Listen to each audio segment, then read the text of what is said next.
सोनम वांगचुक सफदरजंग अस्पताल में भर्ती हैं और कुछ देर पहले ही अस्पताल ने सोनम वांगचुक का हेल्थ बुलेटिन जारी किया। इस हेल्थ बुलेटिन में बताया गया है कि वांगचुक के शरीर में पानी की कमी है, ब्लड टेस्ट में पोटेशियम की कमी है, यूरिन में कीटोन की मात्रा बढ़ी है। डॉक्टरों ने नस के जरिए तरल पदार्थ और पोटेशियम देने की सलाह दी है। हालांकि वांगचुक ने दवा लेने से इनकार किया है।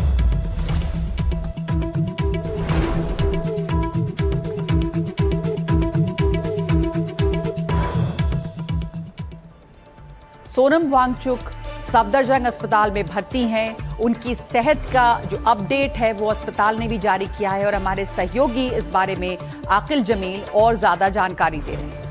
आज सुबह तकरीबन 6:30 बजे के आसपास पुलिस के प्रेजेंस में सोनम वांगचुक की जब सेहत खराब होती है, तबीयत खराब होती है, तो उन्हें अस्पताल ले जाया जाता है सफदरजंग में, जहां पर उनके सेहत को प्रॉपर्ली जो है मॉनिटर किया जा सके। इससे पहले हमने देखा था कि कोर्ट के फैसले के बाद, क्योंकि सोनम वांगचुक तकरीबन 20 दिनों से यहाँ पर हंगर स्ट्राइक पे बैठे थे, भूखे थे, कुछ खा नहीं रहे थे, जिसकी वजह से उनके जो वाइटल पैरामीटर्स हैं जैसे बीपी हो गया, ब्लड शुगर हो गया, वेट जो है तकरीबन 8 से 9 kg के आसपास वेट जो है वो लूज कर चुके थे। इन सारी चीजों को देखते हुए आप देखें तो कोर्ट का ऑर्डर आया, जिसके बाद जो है इस पर एक्शन लिया गया और उनको अस्पताल में जो है भर्ती कराया गया। इसके बाद हमने देखा कि जो कॉकरोच जनता पार्टी के चीफ हैं अभिजीत दीपके, उनका कहना था कि वो जो प्रोटेस्ट है उस प्रोटेस्ट को अभी भी वो लोग कंटिन्यू करेंगे और अभिजीत दीपके ने ऐलान किया कि अब वो जो है वो हंगर स्ट्राइक पे बैठेंगे। सोनम वांगचुक को जिस तरह से अस्पताल ले जाया गया, जबरदस्ती पुलिस लेकर गई उन्हें, कांग्रेस नेता राहुल गांधी ने इसे गलत बताया है। कहा कि सोनम वांगचुक के साथ जो हुआ वो गलत है और इस पर अब राजनीतिक बयानबाजी भी तेज हो गई है। 20 दिन के अनशन को जबरदस्ती तोड़ा गया, उनको अरेस्ट किया गया, वो सरकार की कायरता है। सही मायने में सरकार को संवाद स्थापित करना चाहिए था, चर्चा करनी चाहिए थी।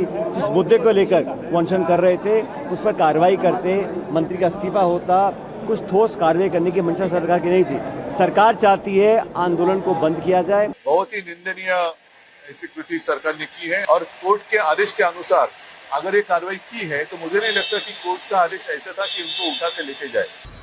जिस तरह से दिल्ली पुलिस जंतर मंतर पे जाके सोनम वांगचुक जी को उठा के ले गई है, ये लोकतांत्रिक तरीका नहीं है, ये लोकतंत्र का गला घोटने जैसा है। छात्र शांतिपूर्ण तरीके से अपनी प्रदर्शन कर रहे हैं, सरकार से अपनी मांग रख रहे हैं, तो सरकार की जिम्मेदारी बनती है सरकार जाए, उनसे बातचीत करे, समस्या का समाधान करे। लेकिन सरकार बातचीत नहीं करना चाहती है, सरकार तानाशाही रवैया अपनाना चाहती है। हम दुखी है, लेकिन फिर भी खुशी है कि उनको जान तो बच गया।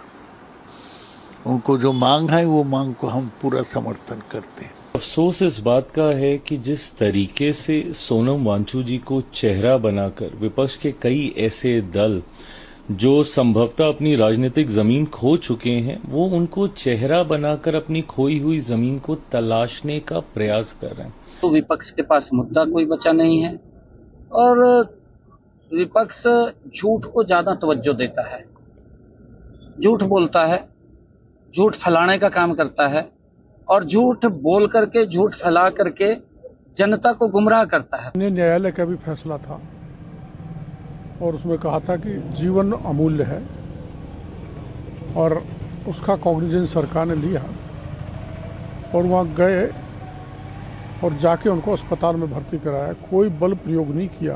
कोर्ट ने निर्देश दिया था कि इनकी सेहत का ध्यान रखा जाए।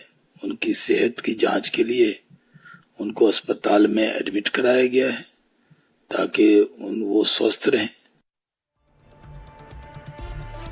सोनम वांगचुक को अस्पताल ले जाने की कार्रवाई पर शरद पवार ने केंद्र सरकार पर तीखा हमला बोला है।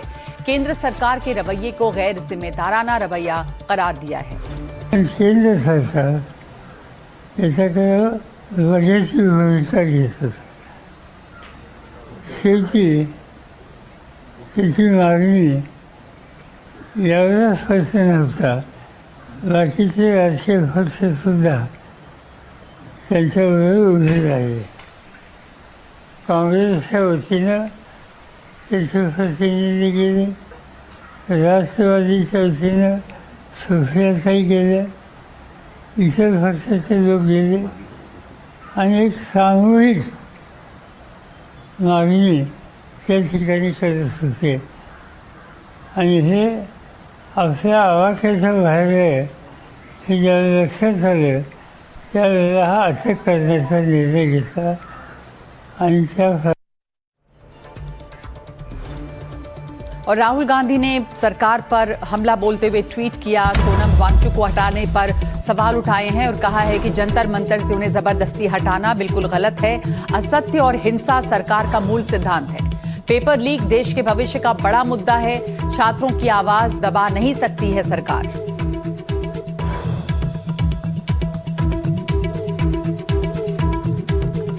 तो आपको दिखाते हैं राहुल गांधी का वो ट्वीट। अब इसके ऊपर काफी राजनीतिक बयानबाजी हो रही है। अलग अलग पॉलिटिकल पार्टीज अपने बयान दे रही हैं, पक्ष में विपक्ष में। कल ही कांग्रेस के नेता पवन खेड़ा वहां पर मिलने के लिए भी गए थे। आज राहुल गांधी ने ट्वीट किया है और लिखा है कि the core tenets of Modi government are असत्य एंड हिंसा, यानी असत्य और हिंसा जो है वो सरकार का मूल है। सोनम वांगचुक को वहां जंतर मंतर से हटाया जाना, जबकि वो एक